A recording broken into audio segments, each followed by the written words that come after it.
Hey everybody, Yankee here. Sad news, it seems the Republicans have betrayed the gun community. There has been a lot of work over the last couple of years, and yes, I know it's kind of redundant to keep saying that because they do it all the time. It's not like this is a one off. I have to say, once again, they betrayed the gun community because they aren't truly pro gun, and I don't know when people are going to figure that out. But like I was saying, over the last couple of years, some gun rights activists have been working closely with the Republicans in Congress to do away with the NFA. They were going to get rid of the taxes on NFA items because Congress has that power. They can remove those taxes. If the taxes are removed, well, then there's nothing in the NFA that makes them unobtainable anymore. If you don't have to apply and you don't have to pay the tax and get the tax stamp, because that's what the form and everything is for, to get the tax stamp to buy the gun. If they take away that tax, well, then the NFA is pretty much dead. And they've been working with them closely now, like I said, for a couple of years, knowing that the Trump administration is coming, hoping that it was coming, saying we'll get this passed once Trump gets in. When he gets in, if he has the House and the Senate, we'll get this through. We'll make a difference. And the Republicans were giving it good lip service. They were like, yeah, these are good things. These are things we want to do.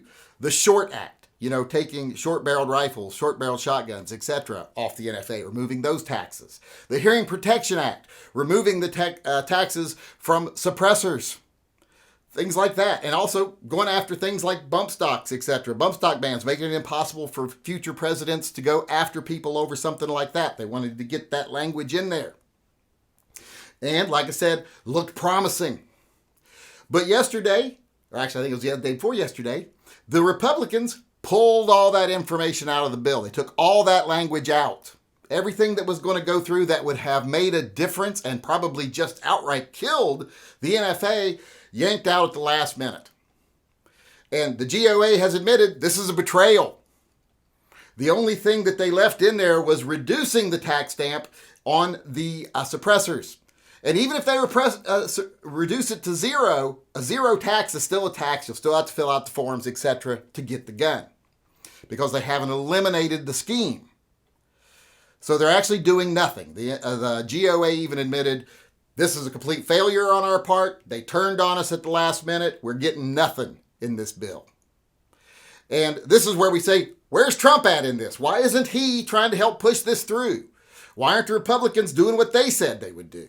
And this is where a lot of people go, oh, well, you're just bringing Trump into it because you got Trump derangement syndrome. You got TDS. Well, you know what you got? You got TDS as well. You got Trump defense syndrome where he can do no wrong. Because the reason we're talking about Trump is because he's the goddamn president.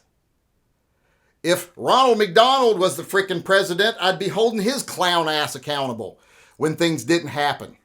So same thing with Trump. He's the president. So whenever we talk about stuff like this, he's front and center. So stop being defensive of someone who's lying to you. So far, he hasn't given us any of the stuff he's promised. So stop defending that. It just makes you look like a moron. Like I said, it makes you look like one of those low IQ voters that politicians count on to stay in power. Stop being part of the problem. Hold people accountable. These Republicans, they are not pro-gun. Every time you say, we're going to vote for the lesser of two evils, and by that we mean we're going to go with the evil that's at least pro-gun, pro-2A. There is no evil that's pro-2A. Both sides are anti-freedom. In fact, both sides are the same side. The DNC and the RNC are both controlled by the same 6 or 7 billionaires who sit down and decide, well, here we can cover this on this side, we can pretend to support this on this side, it'll keep people divided enough that they don't know what's really going on. They don't pay attention to what's going on.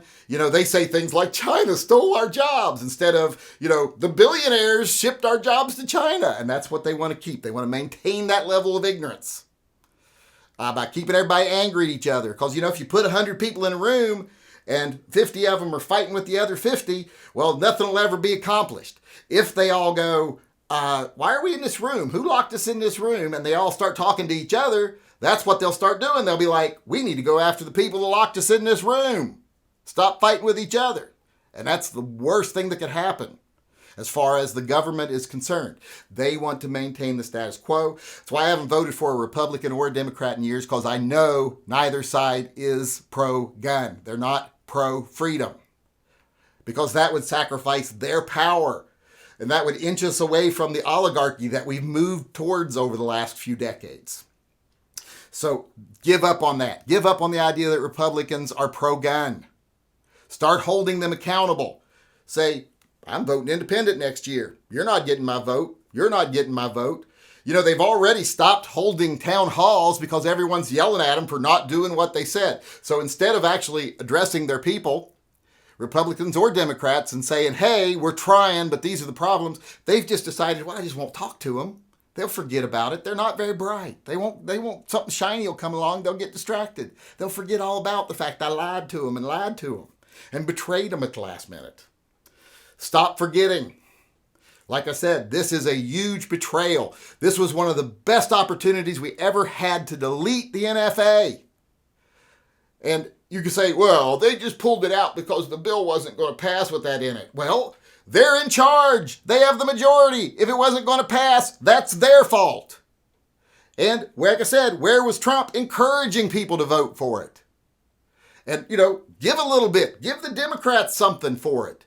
If it's that important to you, if it's important to get rid of the NFA, well, give the Democrats something they want. Childcare, free lunches, whatever.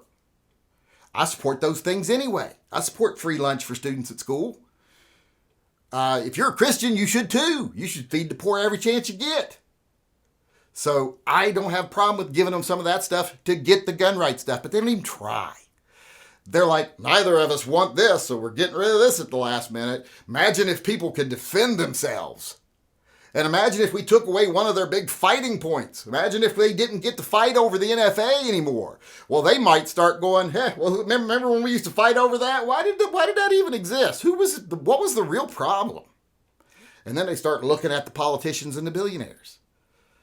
So bad news, like I said, the Republicans have once again shown their true colors. And don't get me wrong, I'm not saying, well, you should have voted for a Democrat. No, you shouldn't vote for a Democrat either. They're just as bad. Just in a different way.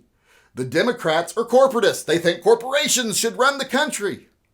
The Republicans are oligarchs. They think the wealthy should run the country. But here's the thing, even the corporatist who owns the corporations they think should run the country. The wealthy. So it's not really that big a difference. So stop voting the lesser of two evils, because voting for evil will always hurt you in the end. We need more parties, and that's not going to happen as long as people can't open their fucking eyes and realize they're being lied to, they're being manipulated, and not vote for any of these losers ever again.